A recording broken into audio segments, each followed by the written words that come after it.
આમ તો લગ્ન બાદ પતિ પત્ની વચ્ચે નાના મોટા ઝઘડાઓ થતા રહે છે. ઘણી વખત આ ઝઘડાઓ મોટું સ્વરૂપ ધારણ કરતા હોય છે અને વાત છૂટાછેડા સુધી પણ પહોંચી જતી હોય છે. આજકાલ તો આપણે એવા અનેક કિસ્સાઓ સાંભળતા હોઈએ છીએ કે ખૂબ જ નાની નાની લાગતી બાબતોમાં પણ હવે પતિ પત્ની વચ્ચે છૂટાછેડા થઈ રહ્યા છે. ત્યારે હાલમાં એક એવો કિસ્સો સામે આવ્યો છે જેના વિશે સાંભળીને તમે તમારું માથું પકડી લેશો. તમને પણ થશે કે આ શું વાત કરો છો. જી હા, વાત જ જરા એમ છે કે એક દંપતી જે સામાન્ય જીવન જીવી રહ્યા છે. નાના મોટા ઝઘડાઓ પણ થતા રહે છે, પરંતુ એક દિવસ પત્ની પોતાને પિયર જાય છે. તેની પાછળ જ તેનો પતિ ત્યાં જેસીબી લઈને પહોંચી જાય છે અને અચાનક જ પત્નીના પિયરનું ઘર જેસીબીથી તોડી પાડે છે અને તેનું કારણ સાંભળીને તમે પણ આશ્ચર્યચકિત થઈ જશો. નમસ્કાર, આપની સાથે હું છું કૃપાલસિંહ જાડેજા અને હાલમાં જ એક પતિ પત્ની વચ્ચે અચાનક એવું શું બન્યું કે પતિએ પત્નીના પિયરનું ઘર જેસીબીથી તોડી પાડ્યું. આવો આ સમગ્ર ઘટના વિશે વિગતે વાત કરીએ વાત ગુજરાતી પર. આમ તો એવું કહેવાય છે કે સાચો સંબંધ કાર્ડિયોગ્રામ જેવો હોય છે. એ તો ઉપર નીચે થતો રહે. તમે પ્રેમ કરો છો, તમે સાથે જીવન જીવો છો તો ક્યારેક તો ઝઘડાઓ થવાના જ છે અને આ ઝઘડાઓ થવા એ બહુ જ સ્વાભાવિક છે. ઘણી વખત આ ઝઘડાઓ મોટું સ્વરૂપ પણ ધારણ કરતા હોય છે, જેના અલગ અલગ કિસ્સાઓ વિશે આપણે સાંભળતા હોઈએ છીએ. પરંતુ હાલમાં એક એવો કિસ્સો સામે આવ્યો છે જેના વિશે સાંભળીને તમે ચોંકી જશો. જી હા, વાત જરા એમ છે કે ઝારખંડના ગિરિડીહ જિલ્લામાં આવેલું સિરસિયા ગામ અને આ ગામમાં પિન્ટુ મંડલ અને તેની પત્ની બે બાળકો સાથે સજોડે સામાન્ય જીવન જીવતા હતા. બંને પતિ પત્ની વચ્ચે સામાન્ય ઝઘડાઓ પણ થતા હતા. નાની નાની વાતે ઘણી વખત આ ઝઘડાઓ મોટું સ્વરૂપ ધારણ કરી લેતા હતા. પત્ની આ ઝઘડાઓથી કંટાળીને ઘણી વખત પોતાને પિયર ચાલી જતી હતી, પરંતુ પોતાની પત્ની આમ વારંવાર પિયર જતી હતી તે પિન્ટુને પસંદ નહોતું. એક દિવસ બંને પતિ પત્ની વચ્ચે ઝઘડો થયો.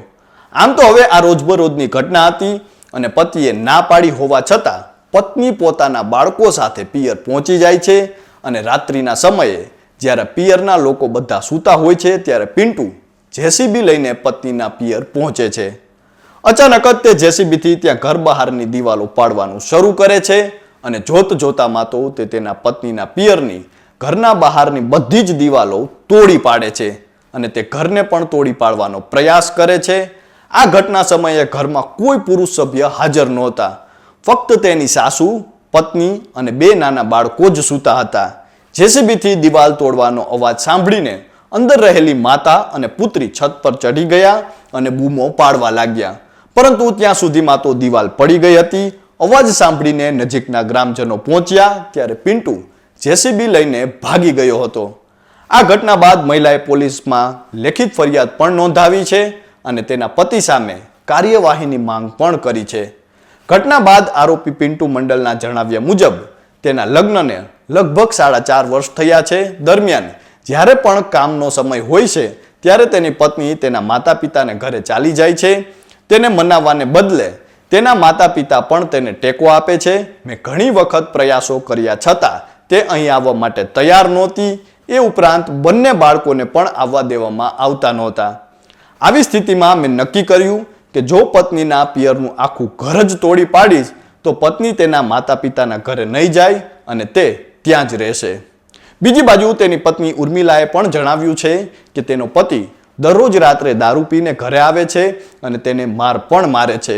તેનો પરિવાર પણ તેને વિવિધ રીતે હેરાન કરે છે. આ જ કારણ છે કે તે તેના બંને બાળકો સાથે તેના માતા પિતાના ઘરે સુરક્ષિત રહે છે.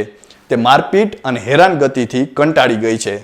અલગ અલગ મીડિયા રિપોર્ટમાં આ ઘટનાની માહિતી આપવામાં આવી છે અને આ ઘટના હાલ સોશિયલ મીડિયા પર ખૂબ વાયરલ થયા બાદ ચર્ચાનું કેન્દ્ર બની છે. લોકો પણ આ ઘટના વિશે સાંભળીને આશ્ચર્યચકિત થઈ રહ્યા હોવાનું જણાવી રહ્યા છે. આ ઘટના દર્શાવે છે કે જ્યારે માણસનું પોતાનું ધાર્યું ન થાય ત્યારે કઈ હદ સુધી માણસ પહોંચી શકે છે. આમ પણ આપણા દેશમાં જ નહીં, સમગ્ર દુનિયામાં અલગ અલગ પ્રકારના એવા કિસ્સાઓ સામે આવી રહ્યા છે જે લગ્ન જીવન સામે અનેક સવાલો ઊભા કરી રહ્યા છે. કારણ કે લગ્નના થોડા સમયમાં જ હવે પતિ પત્ની વચ્ચે ઝઘડાઓ થવા જોવા મળે છે. આંખમાં આંજી રાખેલા સપનાઓ ધીમે ધીમે તૂટવા લાગે છે અને દાંપત્યનું આયખું પણ ખૂટવા લાગે છે, જેના કારણે છૂટાછેડાના કિસ્સાઓમાં પણ હવે સતત વધારો થઈ રહ્યો છે. જરા કે વાંધો પડે એટલે આપણે નથી રમતા કહીને લોકો હવે ડિવોર્સ લઈ રહ્યા છે. તો આ ઘટના વિશે આપ શું માનો છો તે કોમેન્ટ કરીને અમને જરૂરથી જણાવજો. તો અત્યારે બસ આટલું જ. ફરી મળતા રહીશું વાત ગુજરાતી પર.